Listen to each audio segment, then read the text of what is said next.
El libro negro de la humanidad, crónica de las grandes atrocidades de la historia. Matthew White. Aviso importante a los audiolectores. La crónica de los eventos históricos reales en este audiolibro y las imágenes para ilustrarla pueden resultar sensibles o perturbadoras. Algunos capítulos pueden contar con restricciones de edad para visualizarlos. Guerra Civil Americana. Número de muertos: 620,000 soldados y 75,000 civiles. Clasificación: 65. Tipo: Guerra Civil Ideológica. Grupos enfrentados: el norte contra el sur. Periodo 1861 a 1865. Escenario y principal estado participante: Estados Unidos de América. Principal estado cuántico participante: Estados Federados. ¿A quién se le suelen atribuir casi todas las culpas? A los esclavistas sureños. Otro aspecto negativo: guerra de trincheras e insensatos ataques frontales. Factores económicos: algodón y esclavos. Resumen. El debate sobre la esclavitud en los Estados Unidos fue tan intenso que echó por tierra las viejas alianzas políticas. Ambos partidos políticos se escindieron en las facciones del norte y sur, y en las elecciones de 1860 se presentaron 4 candidatos presidenciales.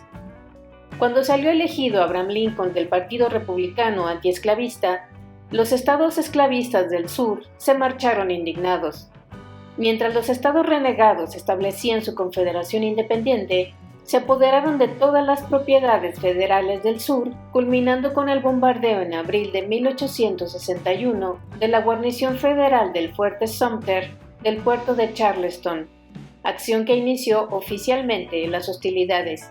El reclutamiento y entrenamiento llevaron cierto tiempo, pero en la primavera de 1862, ambos bandos disponían ya de grandes ejércitos provistos de personal, equipados y listos para la gloria. Un lento avance trasladó al ejército de la Unión desde Washington a pocos kilómetros de la capital rebelde de Richmond, Virginia, cuando el nuevo general confederado, Robert E. Lee, atacó y rechazó al ejército invasor en la Batalla de los 7 días, en una sucesión de enfrentamientos por varios condados al este de Richmond en julio de 1862.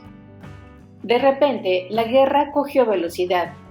Durante el año siguiente, el territorio que separaba las dos capitales rivales fue testigo de sangrientas ofensivas intermitentes, sin que ningún bando consiguiese ventaja alguna. Un nuevo ataque federal hacia el sur fue rechazado en Manassas en agosto, seguido de un ataque rebelde hacia el norte que fue repelido en Antietam en septiembre.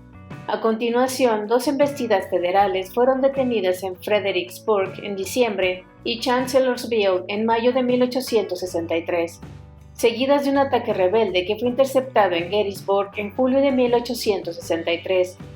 Decenas de miles de soldados muertos cubrían los campos de batalla en los alrededores de Virginia. Pensábamos que era una gran cosa cargar con una batería de artillería o una fortificación llena de infantería, recuerda un general confederado. Estábamos sedientos de sangre en aquellos tiempos. Sin embargo, al oeste de los montes Apalaches, la guerra avanzaba decididamente hacia el sur, resolviendo cada enfrentamiento a favor de los federales.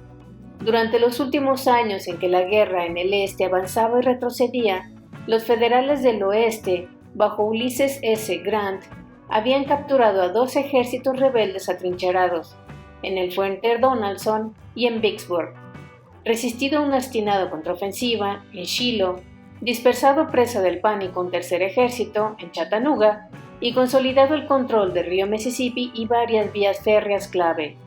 En 1864, Grant se hizo cargo del mando del este para desbaratar al ejército de Lee, pero el conflicto rápidamente se convirtió en una guerra de desgaste.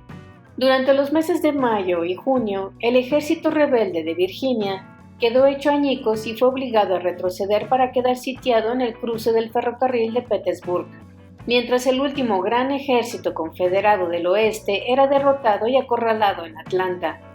Tras varios meses de disparos, bombardeos, ataques directos y asaltos por los flancos, Los ejércitos rebeldes fueron arrancados de sus trincheras y destruidos.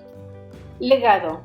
La guerra civil fue una contienda entre dos visiones opuestas de América, una definida por la nacionalidad, protestantes blancos anglosajones, contra la definida por la ideología, todos los hombres son creados iguales. Probablemente este sea el conflicto principal de la historia americana, y si se entiende esta guerra, se encuentra uno en vías de entender a los Estados Unidos. Evidentemente, el principal resultado de la guerra fue la liberación de los esclavos, pero esto, al fin y al cabo, ya estaba en marcha.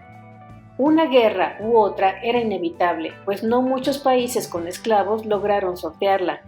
Pero incluso obstinándose, los Estados Unidos no habrían resistido con la esclavitud mucho más que Cuba o Brasil. Mucho más extraordinarias fueron las 14ª y la 15ª enmiendas de la Constitución, que concedían la plena ciudadanía e igual protección ante la ley a los antiguos esclavos. Nadie se habría atrevido a proponer nada similar antes de la guerra, pero con la derrota de la definición nacionalista de América y la victoria de la definición ideológica, las mayorías absolutas necesarias para votar las enmiendas y convertirlas en ley fueron fáciles de obtener. Con estas enmiendas se reconstruyó por completo la estructura política del país. Antes de la guerra, cada estado era autónomo y no estaba sujeto a la Carta de Derechos Federal. Esto suponía una ventaja para las élites locales, no solo porque permitía esclavizar a los negros, sino también porque se podía expulsar a los negros libres o privarlos del derecho de voto. Los gobiernos estatales tenían la libertad de apoyar a una religión oficial o de prohibir la publicación de ideas impopulares. Después, la 14ª enmienda subordinó a los estados al gobierno federal en asuntos de derechos humanos por primera vez, una victoria ideológica que molesta a los conservadores desde hace siglo y medio.